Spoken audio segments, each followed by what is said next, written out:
Halo anak-anak, kabar? Semoga selalu sehat, semangat, menjadi penuh berkat, dan selalu optimis dalam masa pandemi ini. Seminggu kita tidak berjumpa dan hari ini kita berjumpa lagi. Semoga kabar kalian luar biasa hebat. Hari ini kita akan mempelajari tentang hak dan kewajiban orang beriman Kristiani. Ya, kalau kemarin kita sudah ngomongin beragama dan beriman, tapi hari ini kita akan belajar hak dan kewajiban apa sih sebagai orang beriman Kristiani itu punya kewajiban apa. Semoga sebelum kita mulai pelajaran hari ini, mari kita membuat tanda kemenangan kita. Dalam nama Bapa, Putra, dan Roh Kudus. Amin. Buku yang dipakai masih tetap sama. Kompetensi dasar saya lewati. Indikator yang paling penting, menjelaskan arti hak dan kewajiban sebagai anggota gereja, menjelaskan konsekuensi baptis sebagai anggota gereja, menjelaskan hak sebagai anggota gereja menurut hukum gereja, menjelaskan tentang sikap terhadap hak dalam gereja berdasarkan Injil Matius bab 10 ayat 35 sampai 40. Menghayati tuntutan hak berdasarkan ajaran Yesus, menyebutkan beberapa kewajiban sebagai anggota gereja, melaksanakan kewajiban sebagai anggota gereja, menghafalkan dan menghayati syahadat iman. Yang penting ya. Apa yang akan kita pelajari bersama? Hak dan kewajiban sebagai anggota gereja. Jadi kita sebagai anggota gereja punya hak dan kewajiban sebagai anggota. Pasti ada. Tergantung kitanya bagaimana. Kita menurut hak terus tapi kewajiban dilalaikan, atau kewajiban tapi tidak mendapatkan hak. Hak dalam gereja berdasarkan Injil Markus bab 10 ayat 35 sampai 40. Dasarnya kalau kamu ingin mendapatkan hak dalam gereja, melaksanakan kewajiban sebagai anggota gereja. Kewajibannya apa? Banyak banget. Oke. Kewajiban sebagai anggota gereja melalui berbagai kegiatan gereja nih. Kewajibannya. Nah, ini ada gambar. Kira-kira gambar apa saja? Kalian perhatikan, kalian pahami itu ada gambar apa saja ya. Ada murid-murid sekolah, ada romo dan pelayan Miss Dinar, terus itu ada cewek bawah cantik sedang ngapain. Oke, amatilah 3 gambar di samping kanan dan jawab pertanyaan di bawah ini. Apa yang sedang dilakukan? Gambar 1, 2, 3. Siapa saja yang terlibat dalam kegiatan gambar 1, 2, 3. Jelaskan manfaat kegiatan yang dilakukan dalam gambar 1, 2, dan 3. Silahkan dikerjakan di dalam buku tugas kalian. Jadi kalian harus menjawab 9 pertanyaan ya. 3 pertanyaan, 1 pertanyaan, 3 jawaban. Jadi total kamu harus ada 9 jawaban. Kalau sudah, difoto dan kirimkan ke saya melalui WA. Saya tunggu. Tidak menumpuk, tidak mendapatkan nilai. Oke, mari kita pahami. Dalam gereja Katolik juga mengatur tentang hak dan kewajiban dari umat beriman untuk kelangsungan pelayanan dan hidup dari gereja dan jemaat. Kitab Hukum Kanonik memuat tentang hak dan kewajiban semua orang beriman Kristiani sebagai anggota gereja, yaitu dengan permandian menjadi anggota tubuh Kristus, dijadikan umat Allah, dan dengan caranya sendiri mengambil bagian dalam tugas Kristus sebagai imam, nabi, dan raja. Jadi orang yang sudah dibaptis, sudah diterima dalam gereja Katolik, dia memiliki tugas sebagai imam, nabi, dan raja, menguduskan hidupnya, menjadi pewarta kabar gembira, dan menjadi seorang pemimpin dimanapun berada. Ketua kelas, ketua RT, ketua RW, lurah, itu. Jadi imam menguduskan, nabi mewartakan, dan raja menjadi seorang pemimpin. Itu akan menjadi tugas sebagai orang Katolik. Dan oleh karena itu, sesuai dengan kedudukan mereka, masing-masing dipanggil untuk menjalankan pengutusan yang dipercayakan Allah kepada gereja untuk dilaksanakan di dunia. Hak dan kewajiban anggota gereja dalam kitab suci. Nah, silakan dibuka kitab suci di Injil Markus bab 10 ayat 35 sampai 40 dan jawab pertanyaan di Google Form. Saya akan melampirkan alamat link Google Form di deskripsi YouTube maupun di WA. Mari kita pahami lagi. Kebiasaan yang terjadi setelah melaksanakan kewajiban, sering kita langsung menuntut hak yang kita akui sebagai milik kita dan harus dipenuhi oleh orang lain. Itulah yang terjadi pada anak-anak Zebedeus, yaitu Yakobus dan Yohanes. Mereka merasa telah berkorban mengikuti Yesus dan meninggalkan segala miliknya. Maka mereka merasa pantas untuk menuntut haknya kepada Yesus sebagai balas budi atas pengorbanan mereka selama ini.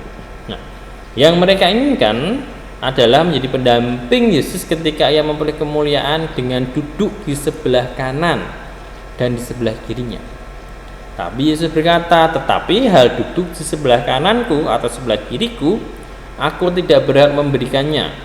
Itu akan diberikan kepada orang-orang sebagai orang-orang bagi siapa itu telah disediakan. Jawab Yesus. Kata Yesus menegaskan bahwa hak akan diberikan oleh Allah. Loh, Pak, Yesus kan Allah. Ya. Tapi dalam konteks ini Yesus menjelaskan segala sesuatu yang berhak atau jawaban dari siapa yang boleh duduk di sebelah kanan atau sebelah kiri hanya Tuhan yang tahu. Di sini Yesus melihat berkata sebagai manusia. Ingat, Yesus memiliki dua kepribadian, kemanusiaannya dan keilahiannya. Di sini Yesus berkata sebagai manusiawi, kemanusiaannya, ya. Jadi jangan bingung. Melalui baptis kita telah diangkat menjadi anak-anak Allah dan menjadi anggota gereja. Sebagai anggota gereja, kita dituntut untuk terlibat secara aktif, ambil bagian dalam tugas dan karya gereja dengan menjadi saksi tentang karya Tuhan Yesus Kristus. Melihat apa yang dilakukan oleh anak-anak Zebedeus itu, Yohanes dan Yakobus, tidak baiklah jika kita hanya sekedar menuntut hak. Sebab bagi Yesus hak itu akan diberikan bagi mereka yang telah disediakan. Maka kita sudah dibaptis, kita menerima hak kita sebagai anggota gereja, tapi kita harus punya kewajiban juga. Para omong, aku kan sudah anggota gereja tuh ya, terus aku minta pengurapan orang sakit, sakramen tobat, terus ekaristi, terus apa lagi, minta dan minta, tapi orang tahu yang gereja, nggak pernah ikut kegiatan gereja, nggak pernah ikut kegiatan lingkungan, nggak pernah ikut pendalaman kitab suci atau kegiatan gereja yang lain semacam itu, kok minta hak. Ini aku minta orang tua sakit, minta pengurapan orang sakit, pada anak dan orang tua ini tidak pernah ke gereja. Bagaimana? Nah, maka hak dan kewajiban harus seimbang. Dengan memahami berbagai macam hak yang kita miliki sebagai anggota gereja, hendaknya kita semakin sadar untuk tidak menuntut hak secara berlebihan terhadap gereja, karena kita sendiri merupakan bagian dari gereja.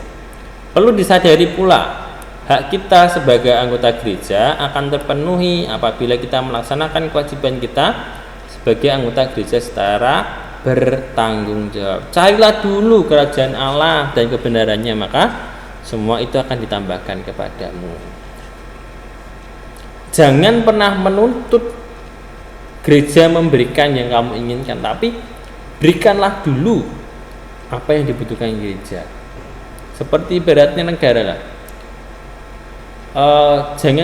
Jangan terlalu menuntut negara memberikan apa yang kamu inginkan, tapi apa yang kamu berikan pada negaramu sama apa yang kita berikan pada gereja kita. Gitu loh, jangan menuntut gereja memberikan aku, gereja harus memberikan ini, gereja harus memberikan itu untuk anggota. Tidak. Itu akan menjadi orang yang egois. Tapi apa yang bisa aku berikan pada gereja? Apa yang bisa aku sumbangkan bagi gereja? Jika semua orang kayak gitu, tidak ada keegoisan, gereja akan berkembang secara baik. Karena apa? Ya kita tidak terlalu egois menuntut hak, tapi kita memberikan kewajiban kita kepada gereja. Gitu ya. Menjadi murid Yesus menuntut perubahan hati secara mendasar atau metanoia. Pertobatan religius yang sering dilambangkan dengan meninggalkan segala milik, bukan menuntut untuk dipenuhi haknya. Menjadi murid Yesus juga berarti ikut serta dalam tugas pelayanannya, bersedia mencintai orang lain dengan cinta penuh pengorbanan tanpa syarat dan tanpa batas. Maka kita harus menjadi pelayan yang sukarelawan tanpa dibayar. Tujuan untuk apa? Mewartakan kerajaan Allah. Dengan apa? Tindakan kita masing-masing. Dengan apa? Penuh kasih, penuh pengorbanan, tanpa syarat. Semua dilakukan dengan kerendahan hati. Demikian juga sebagai anggota gereja, kita pun dituntut secara aktif melanjutkan karya penyelamatan Allah yang terpenuhi dalam diri Yesus Kristus dengan melanjutkan karya-karya Yesus melalui karya pelayanan gereja. Sebab gereja akan bertahan hidup kalau semua anggota gereja melaksanakan hak dan kewajibannya secara bertanggung jawab. Lakukan segala sesuatu dengan penuh tanggung jawab. Dan lakukanlah pekerjaan pelayanan dengan penuh kerendahan hati. Itu yang paling penting. Nah, sekarang tugas proyeknya. Ada tugas proyek ya. Carilah Syahadat Nisea Konstantinopel di internet. Setelah itu hafalkan dan buatlah video doa Syahadat Nisea Konstantinopel. Jika sudah, kirimkan kepada saya batas waktu 3 hari mulai dari hari ini. Setelah pelajaran ini selesai.